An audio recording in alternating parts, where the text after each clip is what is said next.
Hi everyone, I'm Candice. You can find me at eclecticcoach.com. I do two types of coaching.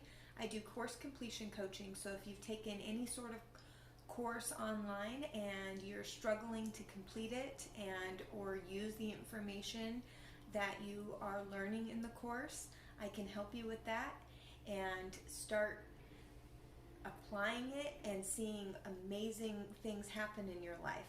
And then the next type of coaching I do is intuitive transformational coaching. And this is where we go through and we identify what your intuitive clair is and how to use your psychic energy and tap into your own internal guidance system for information and support. And I help you stay accountable to following through on the guidance that you receive so that you can see that this really does work and feel really empowered about your own intuition. And then in this video, I want to talk about 8 ways to meditate more consistently. So meditation is absolutely essential, really. I mean, if you want to be in a greater state of peace and competence and just in a deeper state of well-being on a regular basis, meditation is what makes that possible. And many of you already know the benefits of meditation, so I'm not going to get so much into that.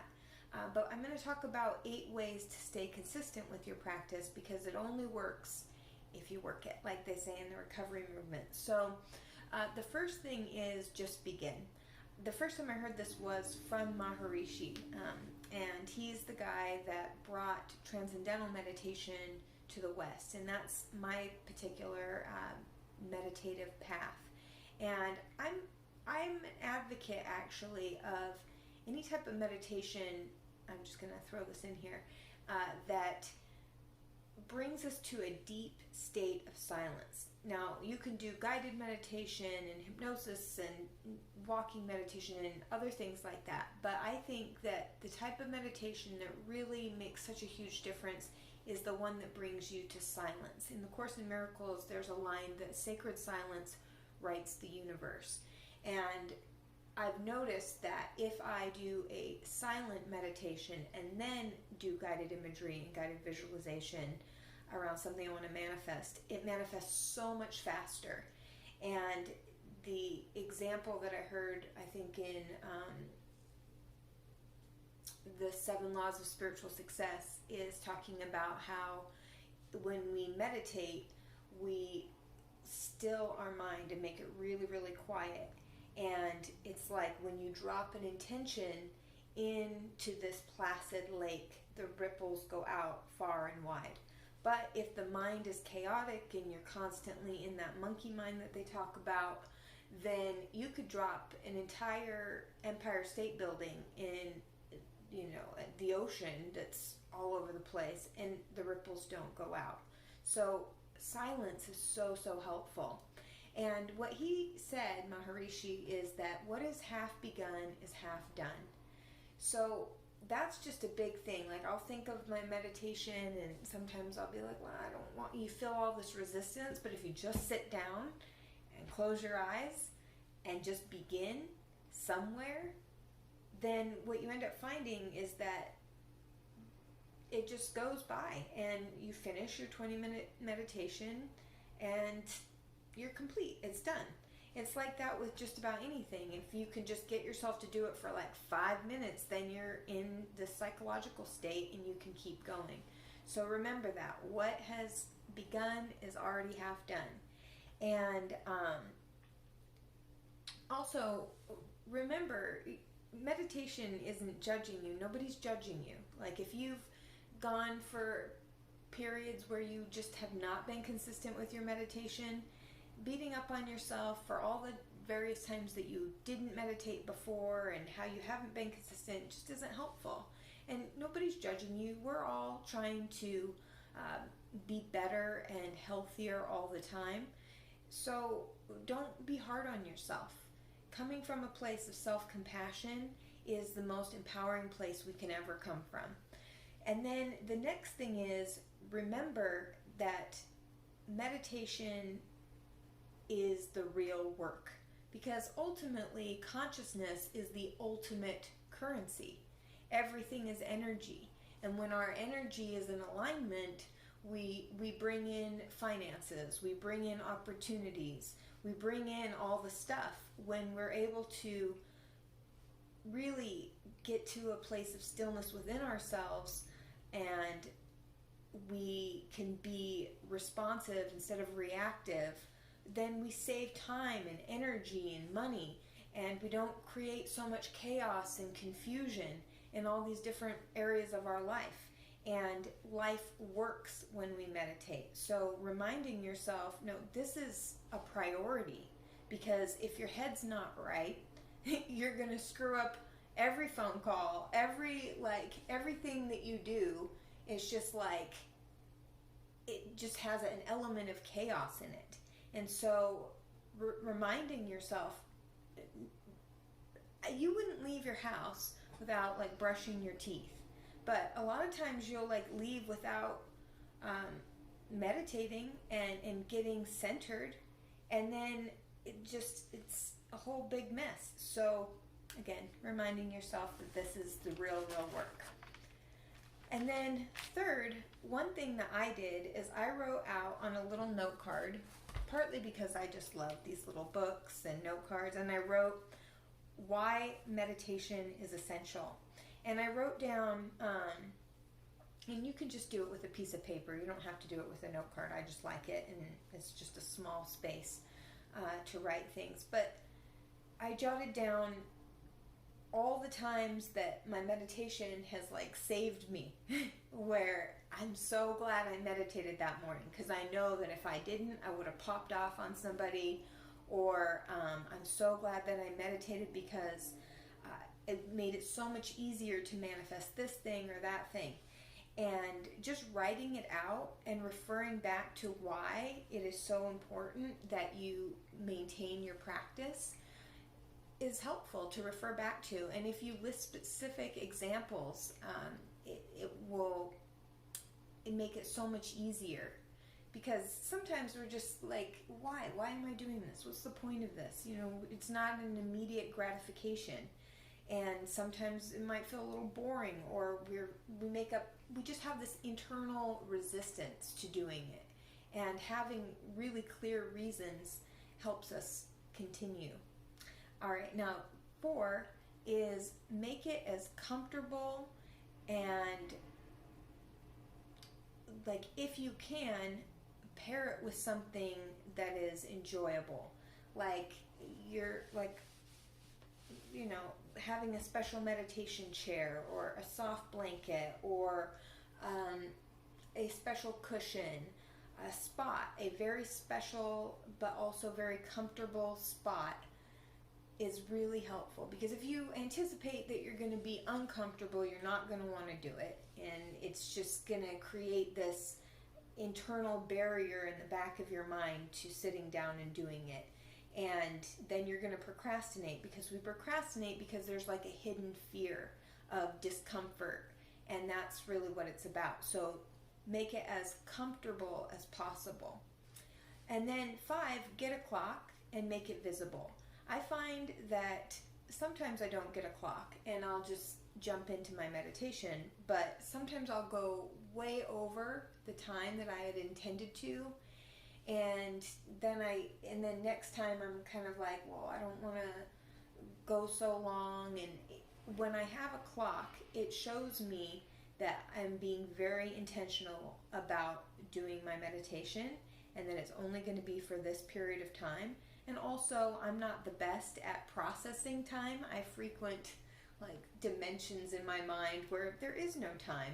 So, or clock time anyway. And so having a clock will also help you train your body and your mind to understand this is what 20 minutes feels like. Because sometimes I'm like, what was this, 5 minutes ago? Like I'm always having and I'm like, that was like 10 minutes ago. And they're like, no, that was like 3 hours ago. And so I have these issues, but I find that if I work with something that connects me with my body and my breath and brings me to the state of peace, then I'll just naturally kind of open my eyes and like see, oh, it's been exactly 20 minutes. But getting a clock and being consistent with the clock is really helpful. And also in your meditation, you're not like, are we done yet? Are we done yet? Like, is it over yet? You can just gently kind of open your eye and see where you're at, and then go back to your mantra, if that's the type of meditation that you do. I recommend TM just because it's easier. There are other like breath meditations or Vipassana and other things like that, but I just find that having the mantra really quiets my body and my mind naturally and easily. So, and then the next thing is be flexible or don't. Only you know if you need to be more flexible with yourself or if you need to be more structured. I've had it work both ways, where it depends. If I've had like a regular work schedule, then doing it before I go to work, kind of, I need a range. I'm not a very highly structured person. I need to kind of have some space for fluctuations in my energy. But if then it's like, but this time before work and then this time after work. I found though that it's really helpful for me if I just meditate first thing when I wake up. You know, get up for a second, do what I need to do, and then sit down and meditate. And the faster I just like finish it and start my day with it, the better. And then the next thing is, or you know, other people really need this time at 7 a.m. and at 6 p.m. I meditate at this time. Our bodies tend to like getting into a very specific rhythm, and I also think that if your life is kind of chaotic and you need some sort of structure, you can impose this sense of structure yourself with having a very specific time, but it just depends on what works for you. And number 7 is to create a ritual. Now, the definition of a ritual, as listed on Wikipedia, is a sequence of activities involving gestures, words, actions, or objects performed in a sequencered place and according to a set of sequence. Rituals may be prescribed by the traditions of a community, including a religious community. Now, one of the things that you can do, for example, with a ritual around your meditation, is you can get up and drink a glass of water and take 3 big deep breaths and then begin your meditation. Or some people might want to do like prana breathing, where they close one nostril and they breathe in for a few seconds and then release, and then something to prepare your mind to go into meditation, and that can really help deepen the experience and create a state of relaxation that makes it easier to follow through. Because when we have, not that you're going to have a deep experience every time that you meditate. Sometimes we meditate even though we're not really sure if anything happened. But when we do something to prepare ourselves for this meditation, it's very grounding and it helps us stay consistent with it because we get better results, and it helps us just enjoy our meditation more when we prepare for it. So maybe light a candle, whatever it is that works for you. Don't make it too elaborate or too big of a deal. The point is not to create a ritual. The point is to create a ritual around the meditation that prepares you to meditate so that it's more enjoyable and you'll be more consistent with it. And 8 is meditate with a group or go to a retreat. So if you've been kind of inconsistent and you're just kind of getting back into your meditation, that's fine. And if you go to a retreat, sometimes you have such a deep, intense experience, you realize that while you may not get that experience every single time you meditate, something profound is happening, and it really just drives home the value and the importance of meditating.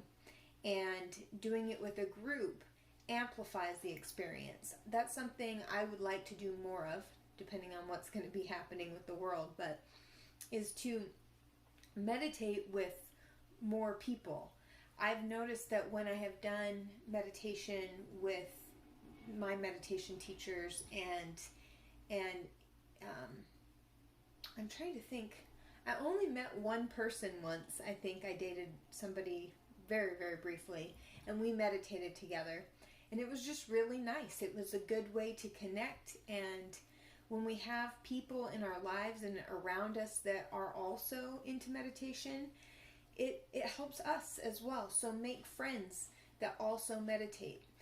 We don't realize the effect that we have on other people, and even people that we don't even know directly, we have an effect on our friends of friends.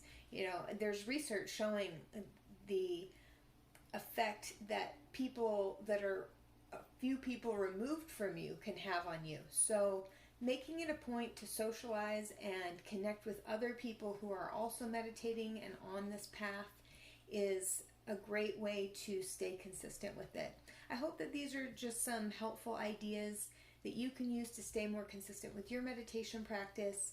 Visit me at eclecticcoach.com and book an appointment if you want to finish the course that you signed up for, or if you want to really deepen your own intuitive ability and follow through on the guidance that you receive. I would love to work with you, and a link to do so is below. Be sure to like, share, and subscribe, and hit the notification bell, and you'll get notified next time I make a video. See you soon. Thanks.